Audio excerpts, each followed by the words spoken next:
किसी ने बड़े कमाल की बात कही है कि यदि जीवन में पांडवों सा संकट आएगा तो याद रखना हिस्से में भगवान श्री कृष्ण जैसा सारथी भी अवश्य आएगा। एक बार एक संत जंगल में कुटिया बना करके रह रहे थे।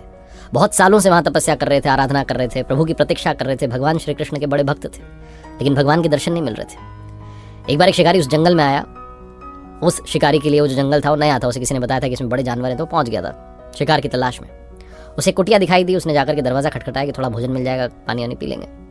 तो अंदर से बाबा जी निकले। बाबा जी ने उससे पूछा कि भैया कौन हो? तो उसने कहा मैं शिकारी हूँ। साफ साफ बता दिया, शिकार करने आया हूँ, मुझे किसी ने बताया कि घना जंगल है, बड़े सारे जानवर हैं, मैं शिकार करने के लिए पहुंच गया। उसने बाबा जी से पूछा कि आप कौन है, क्या कर रहे हैं? तो बाबा जी ने बता दिया मैं संत हूँ, तपस्या कर रहा हूँ। फिर उसने पूछा कि मतलब क्या करते क्या है आप? उस शिकारी को ज़्यादा इसके बारे में जानकारी नहीं थी, उसका काम ही यही था, बस वो तो जानवर पकड़ता था। तो बाबा जी ने कहा क्या समझाऊँ इसको? तो बाबा जी ने कहा कि भैया मैं भी आप ही की तरह शिकार करने आया हूँ, मैं भी शिकारी हूँ एक तरीके का, लेकिन मेरा शिकार मिल नहीं रहा है, बहुत प्रतीक्षा कर रहा हूँ, बहुत सालों से इंतजार कर रहा हूँ। शिकारी ने पूछा कि मतलब कैसा दिखता है आपका शिकार? मैंने बड़े बड़े पकड़ लिए हैं, आप टेंशन मत लीजिए, कैसा दिखता है आपका शिकार, बताइए मुझे, मुझे बहुत अनुभव है। बाबा जी ने सोचा अब क्या बताऊं इसको, कैसा दिखता है, क्या बोलूं। फिर भी उन्होंने बता दिया कि मेरा जो शिकार है वो सांवला सलोना है, सर पर मोर मुकुट लगाता है, बांसुरी बजाता है, लेकिन मिल नहीं रहा है, बहुत सालों से प्रतीक्षा कर रहा हूं। और ये कहते कहते वो भाव विभोर हो गए, रोने लग गए, आंखों से अश्रुधारा बह निकली। वो जो शिकारी था वो भी इमोशनल हो गया। उसने कहा बाबा जी रो क्यों रहे आप, ऐसी क्या बात हो गई? मुझे बहुत वर्षों का अनुभव है, आप चिंता मत कीजिए, आपके शिकार को पकड़ के लाऊंगा। और आज मैं प्रतिज्ञा करता हूँ, वैसे तो मैं पानी पीने आया था, भोजन करना आया था आपके यहाँ, लेकिन आज प्रतिज्ञा करता हूँ कि जब तक आपका शिकार नहीं पकड़ लेता तब तक अन्न का एक दाना ग्रहण नहीं करूंगा, पानी नहीं पीऊंगा। आप देखना अभी बस मैं गया घने जंगल में, पकड़ के लाता हूँ, आप टेंशन मत लो। ऐसा बोल करके चल दिया। और वो जब जा रहा था तो बाबा जी सोच रहे थे कहाँ मिलेंगे इसे। मैंने क्या बोल दिया इसको कहाँ भगवान मिलेंगे, मैं इतने वर्षों से प्रतीक्षा कर रहा हूँ, मुझे नहीं मिले। शिकारी गया, जाकर के उसने घने जंगल में जाल बिछा लिया, बड़ा सा पेड़ के ऊपर जाकर के बैठ गया, इंतजार करने लगा, प्रतीक्षा करने लगा कि वो शिकार आए, सर पर मोर मुकुट, बांसुरी बजाते हुए, सांवला सलोना। कोई आ ही नहीं रहा। एक दिन बीत गया, 2 दिन, 3 दिन, बैठा हुआ है भूखा प्यासा, बस यही प्रतीक्षा कि वो शिकार आ जाए, एक बार फंस जाए, बस लेकर के चलूँ बाबा जी के पास।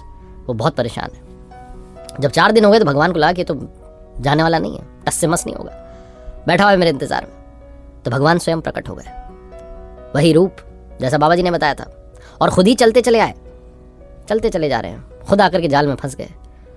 और जैसे ही उसकी नींद लग गई थी, ऊपर शिकारी के पेड़ पर बैठे, उसकी नींद खुली, उसने कहा शिकार तो आ गया है, फंस गया है, मिल गया। वो दौड़ते हुए फटाफट से नीचे उतरा, दौड़ते हुए बाबा जी कुटिया की तरफ चलने लगा। कंधे पर वो जाल जो था उसमें फंसे हुए थे भगवान, उनको लेकर के जाने लगा और कहने लगा बस बहुत दिनों के बाद मिले हो, जाने नहीं दूंगा तुम्हें। वो बहुत परेशान है, पता है तुम्हें। ले जा करके उस जाल को वहां रख दिया। बाबा जी कुटिया के सामने दरवाजा खटखटाया, बोले मिल गया शिकार आपका। बाबा जी ने दरवाजा खोला तो साक्षात प्रभु खड़े थे, वही रूप जो बताया था शिकारी को बाबा जी ने। बाबा जी पैरों में पड़ के कहने लगे प्रभु भगवान, इतने वर्षों से आपकी तपस्या कर रहा हूं, आपने दर्शन नहीं दिए, इस शिकारी को आप कहाँ मिल गए? भगवान ने कहा इसके भाव तुम्हारे भाव से भी ज्यादा ताकतवर थे, ये संपूर्ण भाव से मेरी प्रतीक्षा कर रहा था। तुम तो जब तपस्या करते थे कुछ न कुछ ख्याल आ जाता था तुम्हें, कुछ न कुछ विचार आ जाता था, लेकिन इसके मन में कोई विचार ही नहीं आया। 4 दिन से मेरे रूप की प्रतीक्षा कर रहा है कि ऐसा कोई दिख जाए तो एक बार लेकर के चलूं बाबा जी के पास। इसकी भक्ति से मैं प्रसन्न हो गया, मुझे तो आना ही था, 4 दिन से बैठा हुआ था। बाबा जी ने हाथ जोड़ लिए, प्रणाम करने लगे, आंखों से अश्रु बहने लगे, कहने लगे प्रभु आपकी माया धन्य है। कहानी बहुत छोटी लेकिन सार बहुत बड़ा है। जीवन में अगर संपूर्ण भाव है, पहली बात तो स्पिरिचुअलिटी के, अगर मैं बात करूं स्पिरिचुअलिटी की, अध्यात्म की, तो अगर आपके संपूर्ण भाव हैं तो प्रभु भी आपको दर्शन देंगे। दूसरी बात अगर रियल लाइफ की करूं मैं, प्रैक्टिकल लाइफ की जो हम जी रहे हैं, तो अगर आपके संपूर्ण भाव हैं तो जो आप चाहते हैं वो आपको जरूर मिलेगा, बस आपका ध्यान नहीं भटकना चाहिए।